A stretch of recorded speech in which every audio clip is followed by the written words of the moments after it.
Bonsoir à tous, bienvenue à ce flash d'information. Comment avancent les travaux du barrage hydroélectrique de Soubré? Le Premier ministre, Daniel Kablan-Duncan, a voulu se faire une idée. Il s'est rendu donc sur le site ce week-end. Les travaux avancent bien, il a pu le constater. Le barrage hydroélectrique de Soubré, une fois achevé, fera de notre pays, la Côte d'Ivoire, un hub en matière d'énergie sous-régionale, nous explique Thomas Kessambi.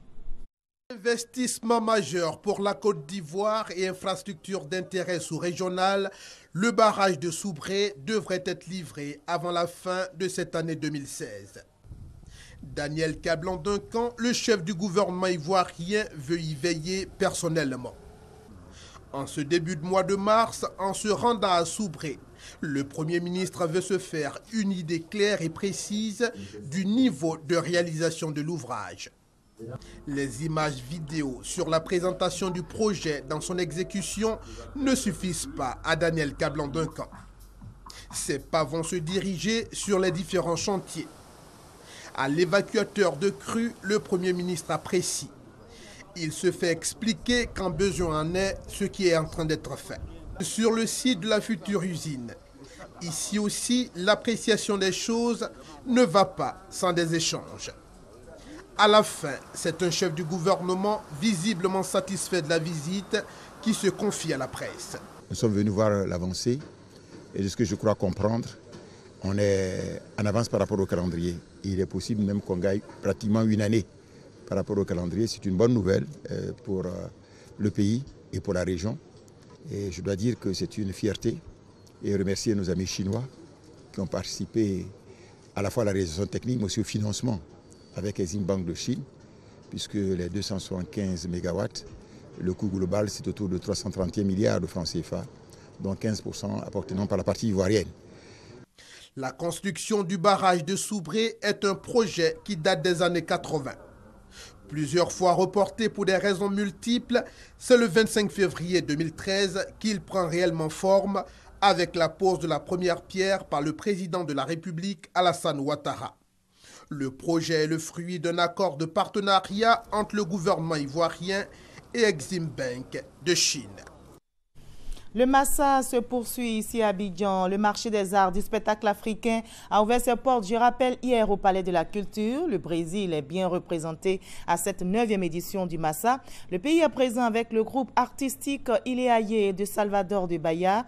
Invité spécial de ce Massa 2016, le groupe brésilien était en attraction, comme vous le voyez, au concert d'ouverture organisé dans la soirée d'hier au village du Massa. Une ambiance carnavalesque qui a séduit le public. Et ce soir, dans le journal de 20h, nous consacrerons une large page au Massa 2016. Nous reviendrons sur cette 2e journée du marché des arts du spectacle africain. L'autre événement que la Côte d'Ivoire s'apprête à célébrer, c'est la Journée internationale de la femme. En prélude à cette journée qui sera célébrée le mardi 8 mars prochain, la rédaction de RTI1 réalise une série de reportages pour parler des conditions des femmes. Et aujourd'hui, nous nous intéressons aux femmes du secteur du vivrier. Quelles sont les conditions de ces femmes? Quel est leur poids dans l'économie nationale? Nous en saurons davantage dans le 20h de ce soir. En économie à présent, le Conseil du café cacao et les douanes ivoiriennes viennent de mettre en place une plateforme de sécurisation des recettes. C'est une plateforme d'échange des données pour réduire les déperditions de recettes d'exportation du cacao et du café. Cette initiative répond à la volonté de labellisation du chocolat d'origine ivoirienne par le gouvernement de Côte d'Ivoire. Hors de notre pays, au Bénin, les électeurs sont aux urnes depuis ce matin pour élire leur président. 33 candidats sont en lice pour ce premier tour du scrutin présidentiel. C'est un record pour le pays. Les bureaux de vote ont commencé à fermer. Notons que ce scrutin est marqué par des difficultés liées aux cartes d'électeurs puisque les nouvelles n'ont pas toutes été fabriquées et donc distribuées. Les Béninois peuvent tout de même voter avec les anciennes et malgré quelques difficultés au niveau de l'organisation, on a noté un engouement des électeurs. Le scrutin s'est déroulé dans le calme.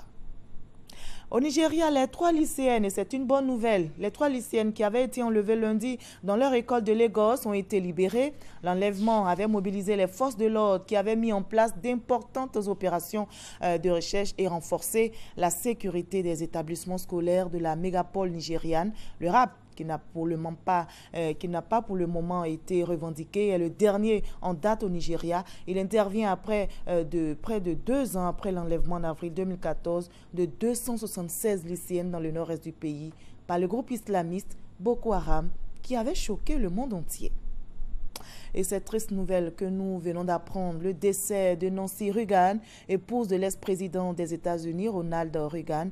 Elle est morte à l'âge de 94 ans aujourd'hui. La Fondation Reagan a confirmé son décès, élu, je rappelle, en 1980 à la Maison-Blanche avec l'investiture du Parti républicain, réélu 4 ans plus tard, Ronald Reagan s'était éteint quant à lui en juin 2004.